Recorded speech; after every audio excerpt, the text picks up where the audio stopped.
how to log into your Cricket Wireless account on your new phone. So in here, the very first thing that you need to do is make sure that you have logged out of your Cricket Wireless account on your old phone.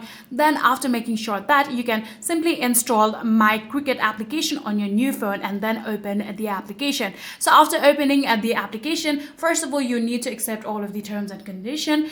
And then from there, you have to remember all of the credentials of your account, right? So after doing that, all you need to do is simply add in your username, or you can simply add in your phone number and then add in the password of your account. Then after doing that, here, if you want your application to further remember you, you can simply enable this option, keep me signed in, and then it will never log you out. And then all you need to do is tap on sign in, and like that, you will actually be logged into your Cricket Wireless account on your new phone. So in case if you have forgotten your password, you can tap on the option forgot password and go along with the process of how you'll be able to reset it too. So yeah, that is it. If you guys do have any further queries, then please let me know in the comment section down below.